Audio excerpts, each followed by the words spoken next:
আসসালামু আলাইকুম। সবাইকে স্বাগত জানাচ্ছি তাসলিমা সিম্পল কিচেনে। আজ আমরা হাজির হয়েছি মাছের অন্যরকম একটি রেসিপি নিয়ে। রেসিপিটি সিম্পল, কিন্তু আমরা এটাকে পরিবেশন করব এর দ্বিগুণ স্বাদ নিয়ে। তাই বরাবরের মতো আমার রান্নায় থাকছে কিছু টিপস অ্যান্ড ট্রিক্স। তাই আমার সাথেই থাকুন, একটি লাইক দিয়ে শুরু করুন।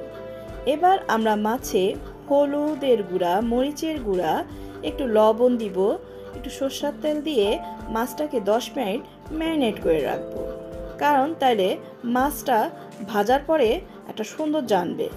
তেলে তো হলুদ মরিচের গুঁড়া সবাই দিতে জানে, কিন্তু রান্নাটাকে একটু ব্যতিক্রম করে পরিবেশন করাই হবে আমাদের লক্ষ্য বন্ধুরা। এই পাবদা মাছটাকে কোনোরকম স্বাদ আনতে যে মশলাটা আমরা এখন ব্যবহার করব সেটা হলো সর্ষে বাটা। সর্ষেটাকে এবার আমরা প্রসেস করছি। নিচ্ছি 2 টেবিল চামচ কালো সরিষা আর 1 টেবিল চামচ সাদা সরিষা, 3-4টি কাঁচামরিচ। এটা আমরা পাটায় বাটবো, কারণ একটুখানি তো এটা ব্লান্ডারে দিলে হতে চায় না, আমি পাটায় বেটেছি। তোমাদের ইচ্ছা বন্ধুরা, তোমরা কিভাবে পেস্ট করবে। 2টি মাঝারি সাইজের টমেটোকে এভাবে পেস্ট করে নিব একটু আদা বাটা। তাইলে চলো এবার আমরা চলে যাই মূল রান্নায়।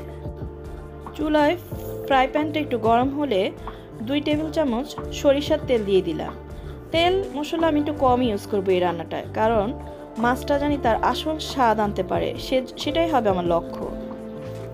এই মাছটা এত নরম, যেটা হ্যান্ডেল করতে একটু কষ্টই। তেলটা ভালো করে গরম হলে তেলের মধ্যে একটু লবণ ছিটিয়ে দিব, জানি মাছটা আমরা ঠিক মতো উলট পালট করতে পারি। পাবদা মাছগুলোকে কিন্তু আমরা কড়া করে ভাজবো না, জাস্ট উপরে একটু লাল লাল হবে, তখনই আমরা উঠিয়ে ফেলবো। উঠিয়ে আমাদের মূল রান্নায় তখন চলে যাব। এই রান্নাটা একটু খেয়াল করে করলে এটা অনেক স্বাদের। আমি তো পরে ভয়েস দিচ্ছি, যেটা রান্না করে যখন আমি খেয়েছি এত মজা হয়েছে যা বলার বাহিরে। এবার কিছুক্ষণ পরে মাছগুলোকে আমি উল্টে দিচ্ছি।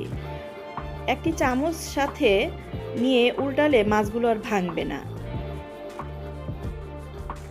মাছগুলো ভাজা হয়ে গেছে, এবার মাছগুলো আমি উঠিয়ে নিচ্ছি। আর যারা আমার সাথে আছেন, যারা এখন একটি লাইক দেননি, তারা একটি লাইক দেন, কারণ একটি লাইক শেয়ারের কাজ করে, যা আমাকে পৌঁছে দিবে অনেকের কাছে। এবার এই তেলের সাথে আমি আরও 1 টেবিল চামচ তেল দিলাম, দিয়ে দিচ্ছি 1/2 চামচ আদা বাটা। একটু পানি দিলাম, নইলে কিন্তু ছিটবে। যখন এরকম বাবলস ক্রিয়েট হবে, যখন এরকম ফেনা ফেনা উঠবে, তখন বুঝবেন যে আপনার আদাটা কষানো হয়ে গেছে। এবার দিচ্ছি হলুদ আর মরিচের গুঁড়া সামান্য, লবণ দিলাম স্বাদ মতো। হলুদের গুঁড়া, মরিচের গুঁড়া এইভাবে তেলে দিলে তরকারির কালারটা অনেক সুন্দর আসে। এটাকে ভালো করে কষিয়ে এটার কাঁচা গন্ধ গেলে আমি দিয়ে দিব টমেটোর পেস্টটা। টমেটো পিউরিটা দিয়ে এটাকে ভালো করে কষিয়ে দিব, জানি টমেটোর কাঁচা গন্ধটা চলে যায়।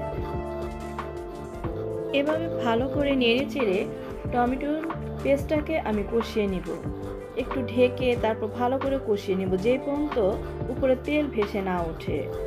কষানো হয়ে গেলে তারপর আমি সরিষা বাটা অ্যাড করব। সরিষা বাটা শেষে অ্যাড করার একটাই কারণ, সেটা হলো আগে অ্যাড করলে তরকারিটা তিতে হয়ে যায়। আমরা শেষে অ্যাড করছি, অ্যাড করে এটা একটু কষিয়ে নিব। সরিষা বাটাটা এভাবে দিয়ে এই বাটিটার মধ্যে একটু পানি দিয়ে ধুয়ে দিয়ে দিলাম। এবার আরও 3-4 মিনিট কষিয়ে নিব। আসলে কি, প্রত্যেকটা মশলাই ধাপ বাই ধাপ দিয়ে আমরা কষাবো, কারণ স্টেপ বাই স্টেপ মশলাটা দিলে কি, কষালে কি তরকারির সৌন্দর্য ফুটে ওঠে।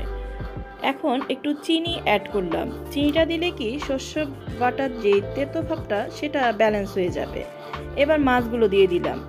পানিটা যখন বলক আসবে, পানিটা দেওয়ার পরে বলক আসার পরে মাছগুলো দিব। মাছগুলো দিয়ে প্রায় 5-6 মিনিট একটু ঢেকে রান্না করব, আর কাঁচামরিচ দিব স্বাদের জন্য। রান্নার শেষে কাঁচামরিচ অ্যাড করলে তরকারিতে যেই সুন্দর একটা ফ্লেভার পাওয়া যায়। আর ধনিয়া পাতা দিয়ে আমার রান্নাটা এবার আমি শেষ করব। মাছগুলো আর নাড়াচাড়া করব না, ধনিয়া পাতা দিয়ে রান্নাটা তো শেষ করলাম। এভাবে আমি ফ্রাই প্যানটা একটু দুলিয়ে মাছগুলোকে একটু দুলিয়ে দিব। যারা আমার সাথে এতক্ষণ আমার এই রান্নাটি উপভোগ করলেন, তারা যারা লাইক দিতে ভুলে গেছেন প্লিজ একটি লাইক দিন। আপনার ফ্রেন্ডস অ্যান্ড ফ্যামিলির সাথে আমার এই রান্নাটা শেয়ার করবেন ভালো লাগলে, আর সাবস্ক্রাইব করে আমার পাশেই থাকবেন আর আমাকে দিবেন উৎসাহ। আমার পাশে থেকে আমাকে সুন্দর একটি কমেন্ট করে যাবেন। আপনার এই মূল্যবান সময়টা আমার সাথে অতিবাহিত করার জন্য আপনাদের সবাইকে ধন্যবাদ। আল্লাহ হাফেজ।